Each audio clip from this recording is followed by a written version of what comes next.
ये जो 1971 का टाइम था, इस टाइम पाकिस्तान दो पार्ट्स में डिवाइडेड था, ईस्ट पाकिस्तान और वेस्ट पाकिस्तान।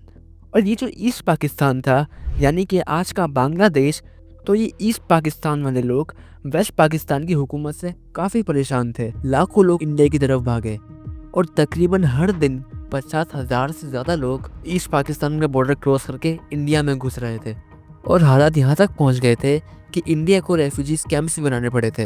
तकरीबन 90 लाख लोग ईस्ट पाकिस्तान का बॉर्डर क्रॉस करके इंडिया में चले गए थे। तो ये सब चीज़ें देखकर उस वक्त के Indian prime minister Indira Gandhi 90 lakh refugees have crossed the border. This is not just a crisis, it is an unbearable burden on our nation. We have no choice but to intervene. तो जब इंदिरा गांधी ने ये बात आर्मी, नेवी और air force chief के सामने रखी तो इन तीनों ने मना कर दिया। उन्होंने कहा कि अगर हमें वॉर जीतनी है तो हमें थोड़ा वक्त लगेगा, और अगर हम ये वॉर अप्रैल 1971 की जगह दिसंबर 1971 में करेंगे तो शॉर्ट विक्ट्री होगी और डैमेज भी कम होगा। Taking action in December will increase our chances of victory, while keeping losses and damage as low as possible. और फिर ये सारी चीज़ें डिस्कस होने के बाद इंदिरा गांधी वॉर के लिए टाइम दे देती हैं। तो इंडिया का यहाँ पे प्लान ये था कि हम वॉर से पहले पाकिस्तान को जितना कमज़ोर कर सकें उतना हम करेंगे, लेकिन डायरेक्ट वॉर में उतर के नहीं, बल्कि जो लोग ईस्ट पाकिस्तान में आर्मी के खिलाफ लड़ रहे हैं उनको यूज़ करके। और इन लोगों को मुक्ति बाहिनी कहा जाता है, मतलब फ्रीडम फाइटर्स। तो पाकिस्तान की मिलिट्री जो वेस्ट पाकिस्तान से ईस्ट पाकिस्तान तक पहुंच रही थी, इसके दो ही तरीके थे, एक एयर रूट था और दूसरा सी रूट था। तो 1971 को तो इंडिया ने अपना एयर स्पेस पहले ही बंद कर दिया था, अब दूसरा रास्ता बचता है सी रूट। लेकिन यहाँ पे इंडियन नेवी की जो हेड थे SM नंदा, वो ये चाह रहे थे कि ये जो सी रूट भी खुला हुआ है इसे भी बंद कर दिया जाए, लेकिन ये लोग कर नहीं सकते थे क्योंकि ये डायरेक्ट एक्ट ऑफ वॉर माना जाता।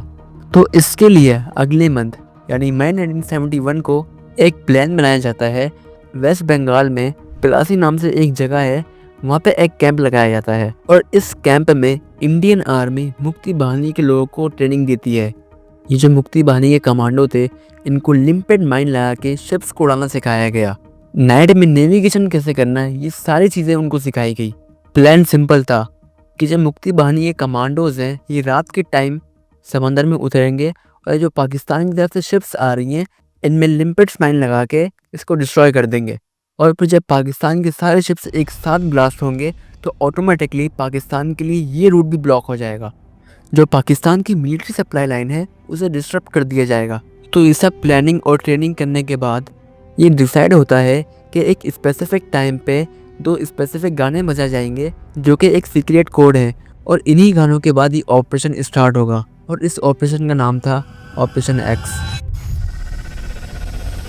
15 अगस्त 1971 की रात को रेडियो पे ये एग्जैक्ट गाने बजते हैं, और जैसे ही रेडियो पे ये गाने बज के उनको सिग्नल मिलता है, मुक्ति बाहिनी के कमांडो इन सब इलाकों से निकलकर जो पाकिस्तान के शिप्स थे उनके पास जाते हैं और मैग्नेटिक लिम्पेड माइंस लगा देते हैं। और इन सब माइंस को एक स्पेसिफिक टाइम पे ट्रिगर करके ब्लास्ट करना था।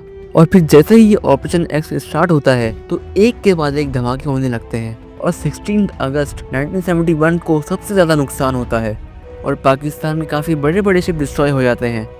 तकरीबन 19,000 आर्म्स एंड एनिमेशन का नुकसान हो जाता है। तो इस वाक़ये के बाद पाकिस्तान समझ जाता है कि ये काम मुक्ति बाहिनी के लोगों का नहीं है, इनके पीछे इंडिया का हाथ है। पाकिस्तान और इंडिया के दरमियान टेंशन्स बढ़ रही थी। ऑपरेशन एक्स और मुक्ति बाहिनी के नेवल अटैक के बाद पाकिस्तान की सी सप्लाई रूट बहुत कमज़ोर हो गई थी।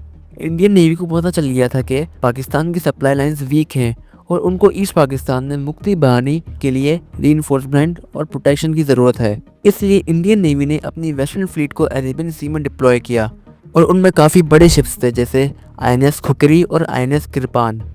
ये दोनों शिप्स स्कॉट मिशंस पर निकलते हैं पाकिस्तान की सप्लाई और स्ट्रेटेजिक पॉइंट्स को सिक्योर कर सकें।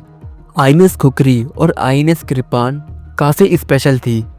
ये शिप्स डेप्थ चार्जेस रखती थी, anti submarine Motors, naval guns और मैगजीन में सबमरीन हंटिंग एम्यूनेशन। इनका काम था सबमरीन ढूंढो और मिलते ही ख़त्म करो। PNS हैंगोर का हंट शुरू होता है।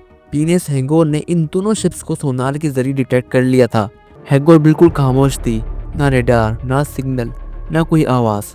और इस वक्त तक इन दोनों जहाज़ों को नहीं पता था कि PNS हैंगोर इनके आसपास है।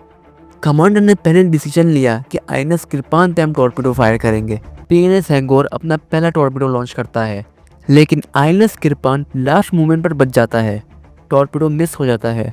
अब इंडियन नेवी को यकीन हो जाता है कि सबमरीन यहीं मौजूद है, और ये बात पीएनएस हैंगोर के लिए काफ़ी खतरे वाली थी। और उसी वक्त ये दोनों शिप्स अलर्ट हो जाते हैं और जिगजैग पैटर्न में मूव करने लगते हैं और डेप्थ चार्जर्स के लिए भी रेडी हो जाते हैं। लेकिन उसी वक्त पीएनएस हैंगोर के कैप्टन तस्नीम अहमद एक और टॉर्पीडो फायर करते हैं, लेकिन इस बार निशाना किरपान नहीं बल्कि खुकरी था, और इस बार निशाना बिल्कुल टारगेट पर लगता है।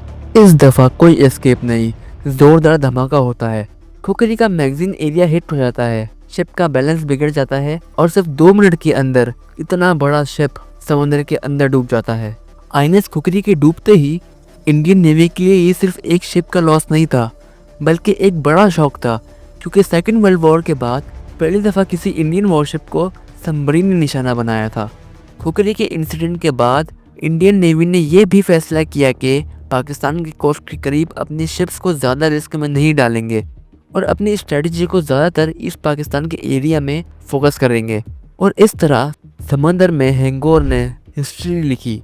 और अगर आप पाकिस्तान नेवी के एक और सस्पेंस से भरे मिशन पीएनएस गाजी की पूरी कहानी देखना चाहते हैं तो कमेंट्स में ज़रूर बताएं, और मैं मिलूँगा आपसे इसी तरह की किसी इन्फॉर्मेटिव वीडियो में। अल्लाह हाफ़िज़।